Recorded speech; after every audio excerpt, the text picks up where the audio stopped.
So you think you found a winning product to sell on Amazon, but you want to double check to make sure you're right. Well, in this video, I'm going to show you an 8-step process that you can use to systematically double check your product idea. Welcome back to FBA Unfiltered. If you're new here, my name is Taylor, and we are documenting step by step how we're launching this new product on Amazon FBA. So be sure to subscribe so you don't miss out on our weekly updates to show you exactly how well our new product is doing, and to tune in for the tips and tricks that we're giving out along the way. But now let's dive into this video and talk about the 8-step product validation process. So if you're already at the stage of validating a product idea, you've probably already been doing some product research. But just as a reminder, there are a lot of valuable product research tools that you should be using to do your product research. These include free options like Google Trends, the Google Keyword Planner, looking at Amazon and TikTok Shop bestsellers, going through the Facebook ad library, and checking ChatGPT. However, I wouldn't suggest launching any new product on Amazon without using a research software like Jungle Scout or Helium 10. We personally use Helium 10 here, and we highly recommend it. If you'd like to get 20% off your Helium 10 subscription,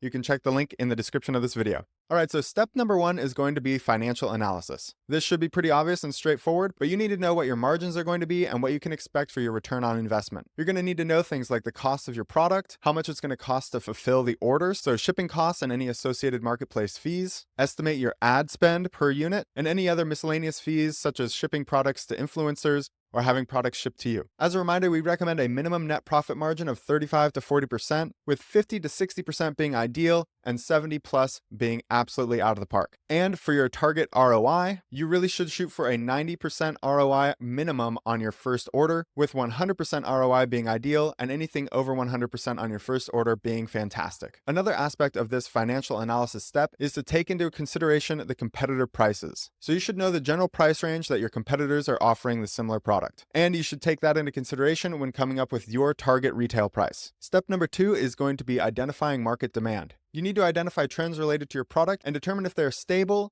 increasing, or decreasing. You also need to look at your niche objectively and identify if that niche is growing, if it's stable, or if it's actually shrinking. You should note the number of competitor sellers that are selling a similar product and actually moving some units, about 200 to 300 units a month. And you should know how long those competitors have been in the market. So keep an eye out for competitors who've been selling for more than 3 months. You should have a really good understanding of the keyword demand related to your product, and you especially need to take into consideration any branded search for similar products in your niche. That's because it's unlikely that you're going to capitalize on these branded searches until you've built up your own brand reputation and you can benefit from your own branded search. Finally, you need to know if this product is going to be seasonal. So take a look at competitor sales and see if there are spikes related to any particular holiday or season. Step 3 is going to take into consideration the physical characteristics of your product. This is going to be things like their product's weight and its dimensions. But you should also take into consideration its durability and how easy it's going to be to package this item and ship it. Furthermore, you need to know if there are any special considerations you need to take into account, such as special handling or storage requirements. Just wanted to give you a quick heads up that I've actually put all of these steps together in a simple worksheet that you can follow along. It goes into a little bit more detail and allows you to score your own product idea so that you have an objective metric to go off of. You can get your own copy for free. Check the link in the description of this video. Step 4 is going to be to identify how defensible your product is.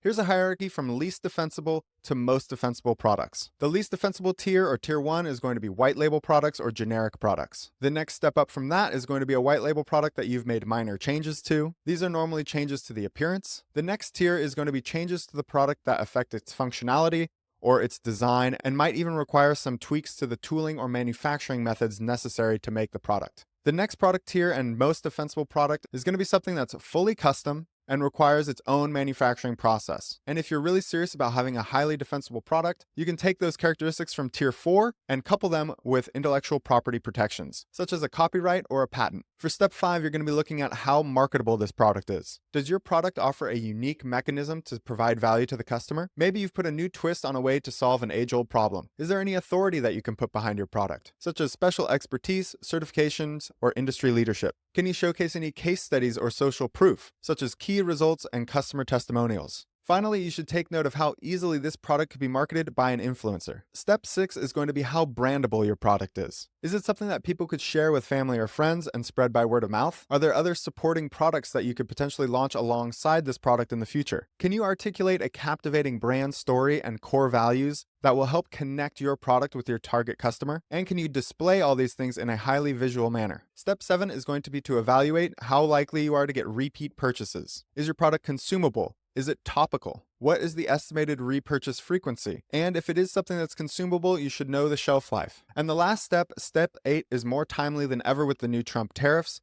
You want to know if this product can be sourced locally. So, can your product be sourced in the United States? Are there multiple supplier options to choose from? Or perhaps this is even a product that you can produce yourself. What have been your quoted minimum order quantities? And what's the manufacturer lead time? So your final evaluation is going to take into consideration each of those previous steps, looking at the market demand, the financial viability, the physical characteristics, its defensibility, marketability, brand ability, likelihood of repurchases, and ability to source domestically. Alright, that does it for this quick video on product validation. If this video was helpful, please leave a like. If you have any questions, please leave a comment. And remember that if you'd like your own free copy of this product validation worksheet, you can find it at the link in the description. As always, thank you very much for watching, and we'll see you in the next video.